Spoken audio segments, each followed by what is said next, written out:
Hi, it's Mrs. Greasock, and we're getting ready to start our pen and ink project. In order to start a pen and ink project, the first thing you need to do is have a nice pencil sketch of your photo on your final copy paper. And I'm going to show you one way that you can transfer your photo to final copy paper, especially if your photo is a different size. If you look at the paper that I'm using, it's kind of the same size as a piece of computer paper. It's 8.5 by 11, and the photo I'm using is slightly smaller than that. So I'm actually going to enlarge this onto that paper. And in order to do that accurately and to get all the details in proportion, one little trick of the trade is to use a grid. And I'm going to show you the easiest kind of grid to make. Now, there are lots of mathematical ways you can make a grid. If you do squares everywhere, you could measure them out and then do bigger squares over here. As long as you have the same number of squares there as you do here, that would work. But that's just really super complicated. We don't need to get that complicated. So for my students, the thing that I want you to do after you choose your photo is I want you to print it out. If you have your photo on a piece of paper, it's going to be so much easier than if it's on your screen. If you just have a photo on your screen that you're looking at, you're going to have lots and lots of difficulties. So print it out. If you can't print it out, send me an email or something so I can print it out for you and you can come pick it up from school. But you really need to get your photo onto a piece of paper. That's the main priority here. So once you have your piece of paper with your photo on it, the next thing you want to do is trim it. Now, I have already folded this one, so I can't trim it any more than I already have.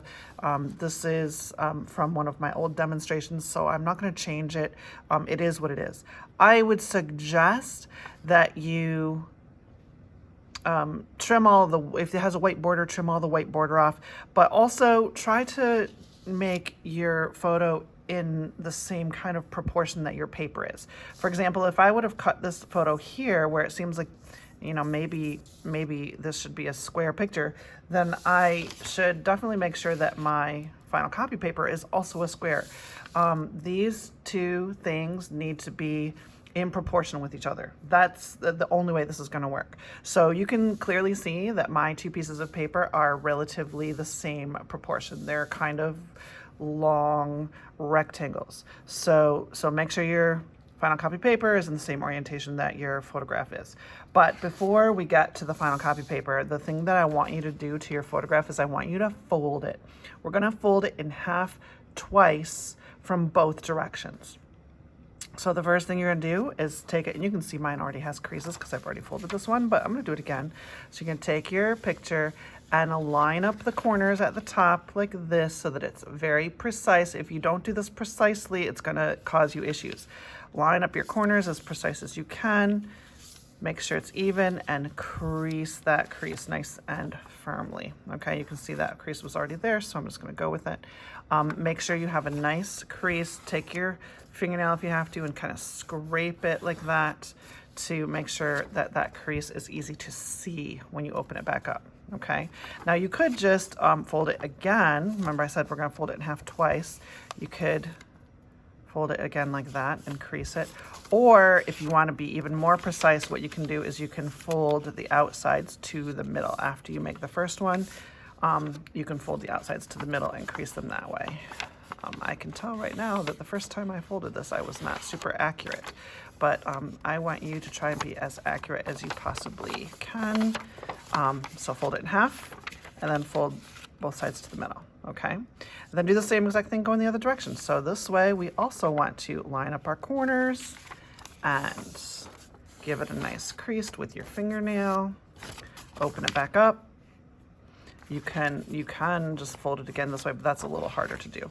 I like to fold the outsides to the middle. I think that's the easiest way to get the in half twice. When you're finished, count your boxes and make sure that you have the right number. You should have 16. You should have 4 going this way, 1, 2, 3, 4. And you should have 4 going this way, 1, 2, 3, 4. Okay, so you have 16 total boxes, and this is going to help us with proportions. And then we can just draw box by box. Now, your final copy paper, I want you to use one of those pieces of paper that I sent home with you in your folders. It's the cardstock. I think this is going to be a lot nicer for our pen and ink. If you don't have any of that cardstock left, or if you don't have a nice piece of paper, you can still use computer paper or a page out of your sketchbook. It doesn't matter to me, but I do think the cardstock makes a nicer quality paper, which means we are not going to fold our final copy paper. I don't want my paper to have all those folds in it. I don't care about the photograph because I'm not going to keep, that's not my artwork, okay? But the final copy paper, I want it to keep nice and flat. I want it to stay nice and flat, sorry. I want to keep it nice and flat. So I'm going to take another piece of paper that's the same size. This is a piece of cheap computer paper out of my printer. This is my good final copy paper here. I'm going to take the cheap computer paper and I'm going to fold that one just like I folded my photo in half twice. Get that out of the way so you can see what I'm doing. So line up the corners, la la la, and make sure everything is straight and crease it. This time I can just do it this way. Again, as long as you keep all those corners lined up before you crease it. Okay, that's one direction. Now do it the same way the other direction. Line up your corners.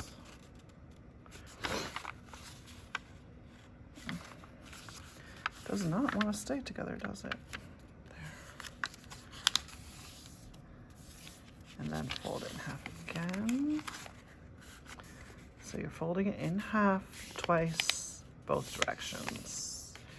The exact same method as your photograph.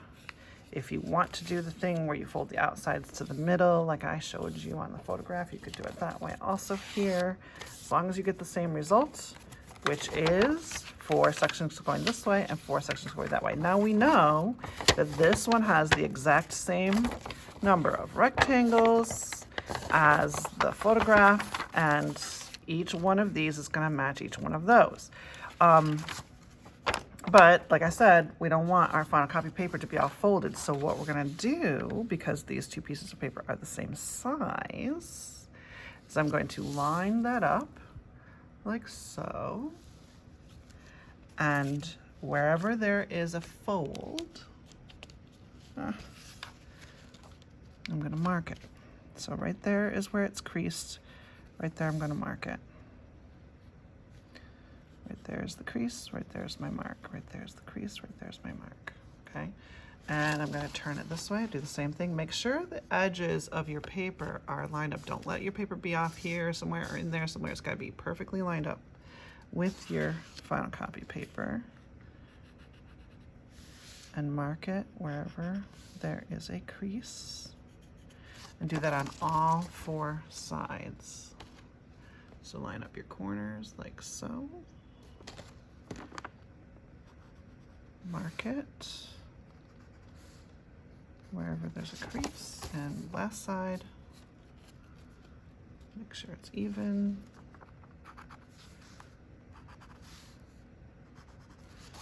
Now, I have marks on all 4 sides. I can take a ruler or a straight edge and touch, let me zoom back out again. Touch my pencil on the mark. Make sure you're touching the mark there, and make sure you're touching the mark down here as well. What's the point of making 2 marks if you don't connect them?